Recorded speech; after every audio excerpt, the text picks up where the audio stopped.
बिस्मिल्लाहिर्रहमानिर्रहीम। अस्सलाम वालेकुम। आज के लेक्चर में हम स्ट्रक्चर ऑफ प्रोटीन को डिस्कस करेंगे।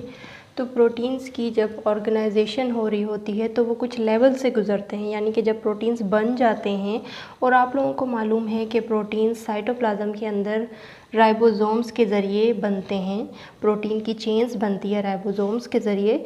तो जब वो प्रोटीन की चेन बन जाती है तो वो प्रोटीन्स कुछ लेवल से गुज़रते हैं। डिफरेंट फंक्शंस परफॉर्म करने के लिए प्रोटीन्स के डिफरेंट स्ट्रक्चर्स बन जाते हैं। सिंपल से कम्प्लेक्स स्ट्रक्चर्स बनते चले जाते हैं। उनकी 4 कैटेगरीज़ है। और फर्स्ट जो कैटेगरी है वो प्राइमरी स्ट्रक्चर है, सेकंड स्ट्रक्चर जो है वो सेकेंडरी स्ट्रक्चर है, और थर्ड कैटेगरी जो है वो टर्शरी स्ट्रक्चर है, और फोर्थ कैटेगरी जो है वो क्वाटरनरी स्ट्रक्चर है। तो इस तरह से इनको 4 स्ट्रक्चर्स के अंदर डिवाइड किया गया है और ये डिफरेंट फंक्शंस परफॉर्म करते हैं। सिंपल से कम्प्लेक्स होते चले जाते हैं।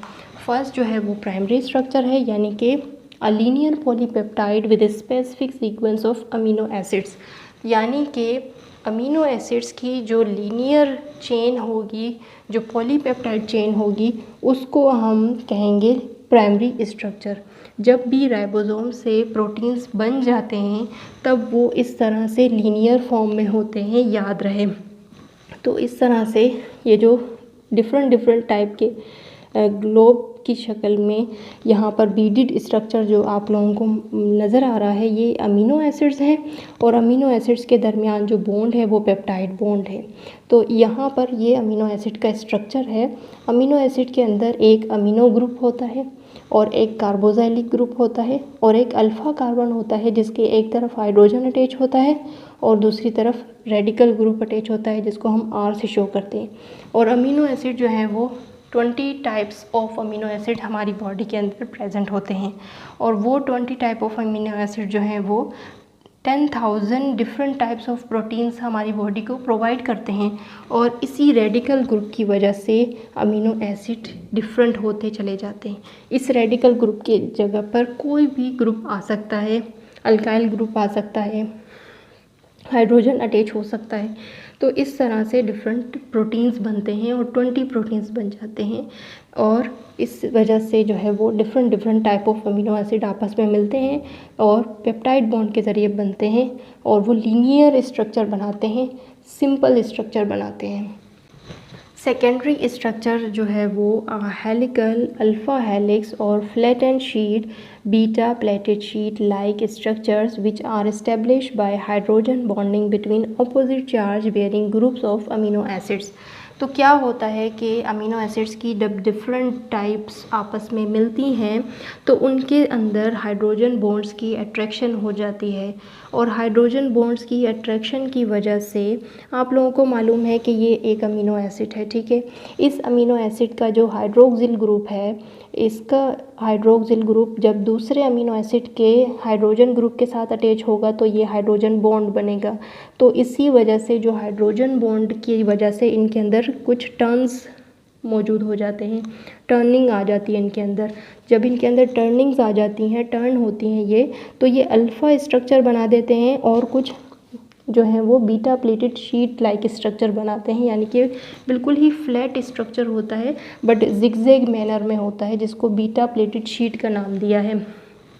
तो इस तरह से 2 स्ट्रक्चर्स बनते हैं सेकेंडरी में, तो इनका नाम भी इसी तरह रखा गया है कि इनके अंदर 2 स्ट्रक्चर्स बनते हैं, इसलिए इनको सेकेंडरी स्ट्रक्चर कहा गया है। एक अल्फ़ा हेलिकल स्ट्रक्चर बनता है और दूसरा जो है वो बीटा प्लेटेड शीट का स्ट्रक्चर बनता है, जो कि हाइड्रोजन बॉन्ड्स की वजह से बनता है।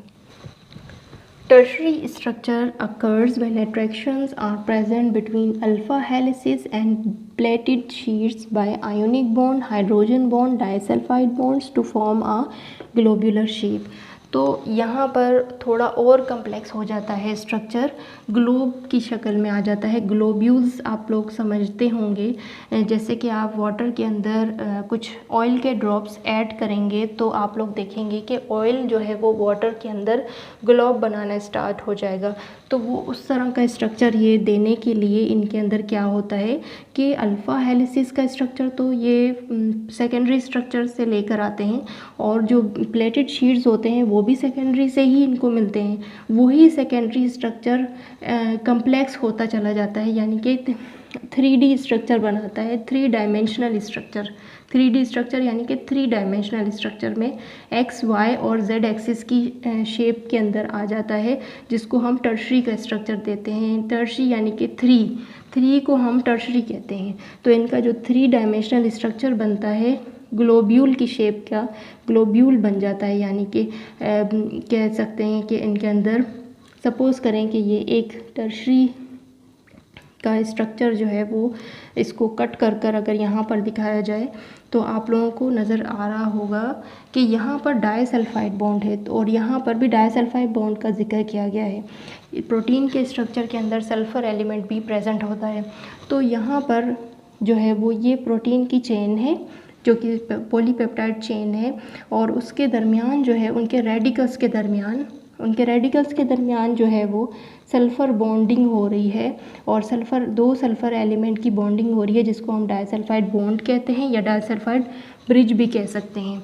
तो डाइसल्फाइड बॉन्ड बन रही है एक, और हाइड्रोजन बॉन्ड तो बन रही है क्योंकि वो सेकेंडरी में भी हम पढ़ चुके थे, जिसकी वजह से अल्फ़ा और बीटा प्लेट्स बन रहे थे। और आयोनिक बॉन्ड एक और मज़ीद चीज़ बन रही है इसके अंदर, डाइसल्फाइड और आयोनिक बॉन्ड। आयोनिक बॉन्ड जो है वो अमीनो ग्रुप जो कि पॉजिटिव ग्रुप है और कार्बोजाइलिक ग्रुप जो कि नेगेटिव ग्रुप है, इन दोनों के पॉजिटिव और नेगेटिव की अट्रैक्शन की वजह से आप लोगों को मालूम है आयनिक बॉन्ड बनता है। अगर आपने केमिस्ट्री पढ़ी होगी तो आपको समझ में आ रहा होगा। तो आयनिक बॉन्ड और डाइसल्फाइड बॉन्ड ये 2 बॉन्ड एडिशनल बॉन्ड हैं इनके अंदर, जो कि इनको टर्शरी स्ट्रक्चर देते हैं और ग्लोब्यूल शेप का बनाते हैं। Quaternary structure protein exist in very complex structure in which more than one globule is attached together by hydrophobic interaction। तो यहाँ पर क्या होता है कि वही टर्शरी स्ट्रक्चर जो हम अभी पढ़ चुके हैं, वही टर्शरी स्ट्रक्चर के मज़ीद 3 और टर्शरी स्ट्रक्चर्स आपस में आकर मिल जाते हैं, जो कि क्वाटरनरी स्ट्रक्चर देते हैं, यानी कि 4 क्वार्टर कहते हैं हम 4 को। तो इस तरह से टर्शरी मॉलिक्यूल्स जब 4 आपस में मिल जाएं तो वो क्वाटरनरी स्ट्रक्चर बनाते हैं, और क्या होता है कि यहाँ पर मोर ग्लोब्यूल शेप बन जाती है। ग्लोब्यूल जो है वो हम नॉन पोलर के अंदर पढ़ के आए हैं, ये शेप का स्ट्रक्चर, जो कि ऑयल के ड्रॉपलेट्स की एग्जांपल मैंने आपको दी थी। तो यहाँ पर हाइड्रोफोबिक इंटरेक्शन को समझना बहुत ज़रूरी है।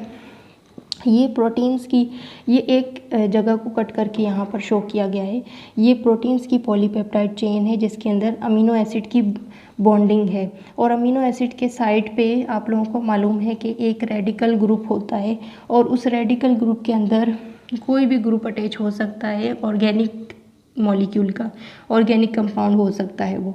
और वो जो ऑर्गेनिक कंपाउंड है आप लोगों को मालूम है कि ऑर्गेनिक जो है वो नॉन पोलर है, उनके अंदर जो है वो वाटर मॉलिक्यूल ऐड नहीं है।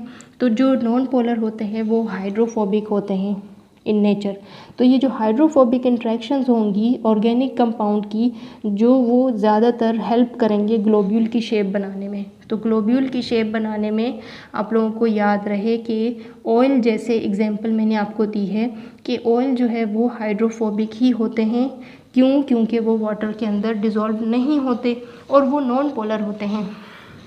सेम उसी तरह ये जो यहाँ पर ऑर्गेनिक कंपाउंड होगा जो कि अमीनो एसिड के रेडिकल ग्रुप से राइज हो रहा है, तो ये आपस में ग्लोब की शेप बनाएंगे जो कि हाइड्रोफोबिक इंट्रैक्शन है, यानी कि इनका जो बॉन्ड बन रहा है वो हाइड्रोफोबिक है।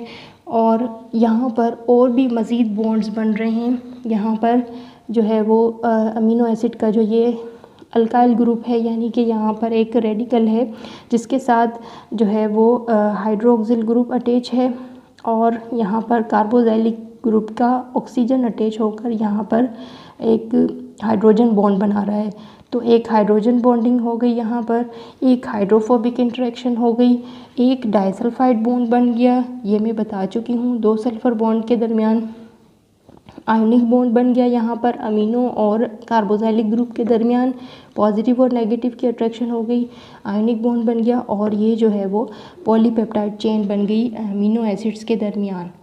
तो इस तरह से 5 बॉन्ड्स बन रही हैं और ये मज़ीद कम्प्लेक्स स्ट्रक्चर बन गया है क्वाटरनरी स्ट्रक्चर। होपफुली कि ये लेक्चर आपको समझ में आ गया होगा, और अगर कोई क्वेश्चंस हैं इस हवाले से तो आप कमेंट सेक्शन में कर सकते हैं। मेरी वीडियोस को लाइक कर दीजिए अगर आप लोगों को पसंद आया हो, और अगर आप लोगों को समझ में आया हो तो कमेंट्स कर दीजिए, फ्रेंड्स के साथ शेयर कर दीजिए। Thank you so much for watching. अल्लाह हाफ़िज़।